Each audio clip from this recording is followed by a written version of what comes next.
But you know, the disobedient is reflected in the flesh, natural realm. She disobeyed her husband's voice.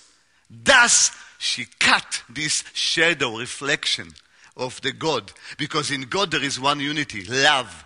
And nobody disobeys nobody. You see what I mean? Once she disobeyed Eve, her husband, immediately she also disobeyed God. She became the first harlot that we know. Harlotry equals disobedience. No wonder, I hope now you understand why God called his people, Israel, you bunch of adulterers, fornicators. What, do you want to tell me they went and made love with stones and sticks? They were so perverted? No, it doesn't speak about sex at all. It speaks about disobedient. Harlotry equals disobedience to God. But what caused Eve to be such a harlot, my beloved? Let's read it. And I want you to read it with your spiritual eyes and hear it with your spiritual ears. And look, please, we are now talking about get out of her, right?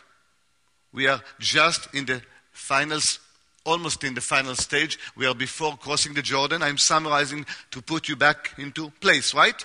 We are at the end of the end times. We are almost crossing. And before we cross, we need to come out of her. Are you with me? Out of whom? Out of what Eve represents here and out of what Babylon will represent soon. Okay, first the harlot. So look please inside your hearts and see if there are a few things that you need to come out of. Separate yourself from. Chapter 3 of Genesis. Verse 6. So when the woman saw that the tree was good for food, please look at me. How Paul describes adulterers in the church who do it for money. Remember? Who have unpure motives in their preaching of the gospel. Remember what I'm talking about? He says that their gods is their stomach. She looks at the fruit and she wants to eat it. She says it's good for food. Excuse me? Wait. I'm speaking now not to you, to Eve. Okay, pardon me.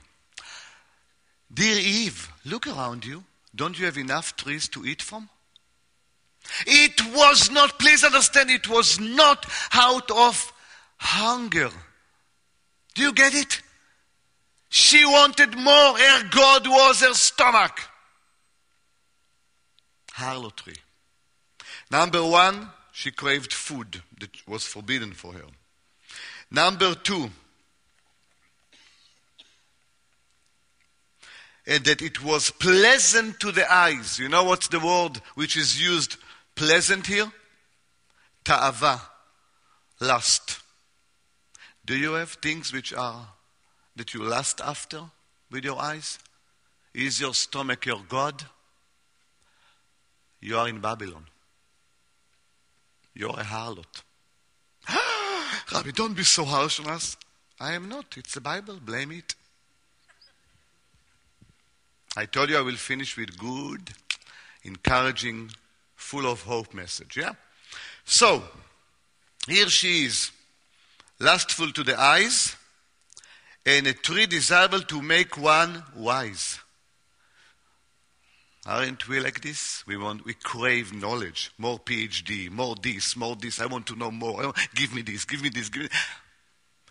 Knowledge will increase. This is one of the end times prophecies. Daniel talked about. People will come, from and to and from. You have better English than me. You know what I'm talking about. And knowledge will increase. Friends, who is your God? Your stomach? Your eyes? Or maybe knowledge? Are you with me?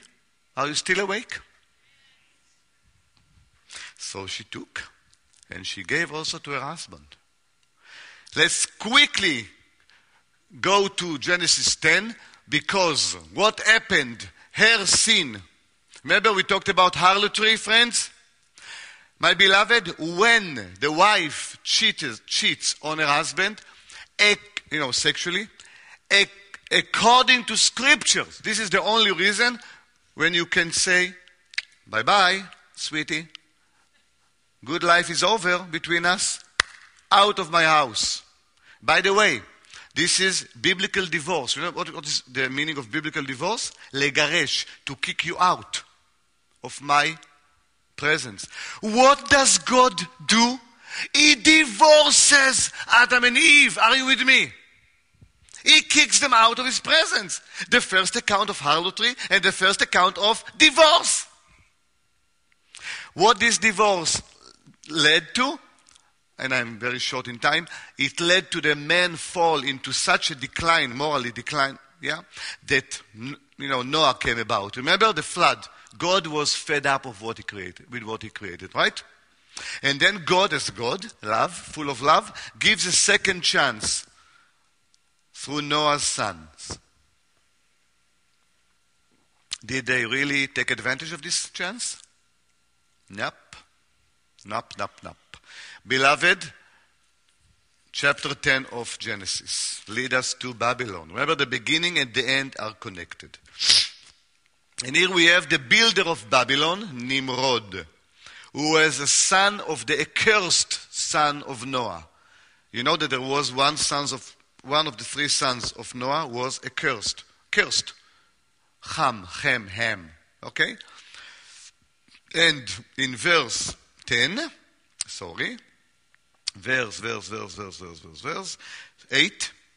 Genesis 10, verse 8, Cush begat Nimrod, he began to be a mighty one on the earth. He was a mighty hunter before the Lord. Therefore it is said, like Nimrod, the mighty hunter before the Lord. And the beginning of his kingdom was what? Babylon. Bavel in Hebrew. Who built Babylon? Nimrod. Again, from short of time, I will go quickly on it. Beloved, Nimrod is a hunter. Does it remind you of another hunter in the Bible? Come on. Esau, excellent. Was Esau beloved by God? He was a hunter. He despised his birth. He was very impulsive. He was very selfish. Those are the characteristics of a hunter, my beloved. Me. Power, ready to attack, ready for his prey. Unlike God type of people that he loved. Shepherds, Moses, David, tender-hearted. You see what I mean? Caring for the sheep. Always caring for their father's business. Do you see the contrast? But like it's not enough, the name Nimrod, let us rebel. This is what Nimrod comes from, mered, revolt. Nimrod literally means let us rebel. So this hunter is the first rebel against God, and he is building Babylon. And let's go and see quickly some of the characteristics of Babylon. In the next chapter, chapter 11, some of the characteristics of Babylon. Remember, Babylon is where we are to go, from where we need to get out, right? Just before Yeshua comes. Look at verse 3. Then they said to one another, come, let us make bricks and bake them thoroughly. Then they had brick for stone and they had asphalt for mortar. Then they said, come, let us build ourselves a city. Oops, characteristics. Now, number one that you need to avoid and run away from. Let us build ourselves a city. Excuse me, people of God do not and should not have a permanent residence city here on planet Earth. All of God's chosen ones must consider that their citizenship is not American one, nor Israeli one. Our citizenship is in heaven. We are only what here? Sojourners, travelers. Yes or no? Let us build ourselves a city. Do you have it somewhere in you? Would you like to build yourself a permanent, convenient security zone? on planet Earth? Get out of her, my people. Next one. And a tower whose top is in the heavens. A tower? Excuse me? You know what tower speaks about in the scriptures? Self-defense. Self-defense, yeah? I mean, you build a tower, you fortify it, so nobody, by God's, nobody will attack. My friends, who is our tower of refuge? Who is our tower of strength? God! Again, look at your hearts. Do you want to build towers? Do you want to build defense mechanism all around you because you are so hurt? Or you trust God as your tower of refuge and strength? Let's go quickly to the next one. Let us make a name for ourselves. My beloved, excuse me? Whose name are you seated in this beautiful church? Careful. Is it your name? Get out of there, my people, immediately. Because it's not about you at all. It's not about myself at all.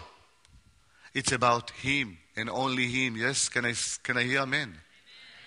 So check yourself. And by the way, here I encourage pastors among us. Whom are we trying to make a name to with our churches? Especially the mega churches in America. Is it for our denomination? Oh, I'm a Southern Baptist. I believe so and so and so, and they read to you all their creed, yeah? Oh, I'm Pentecostal, Assembly of God, Messianic Jew. Who cares who you are? Show me your faith in your actions. Do you really, really think that Saint Peter will stand in the gate and ask you, were you a faithful son? An Assembly of God son? Were you a faithful Pentecostal or Messianic Jew? Rubbish, nonsense. God doesn't care about your denominations. He cares about your heart.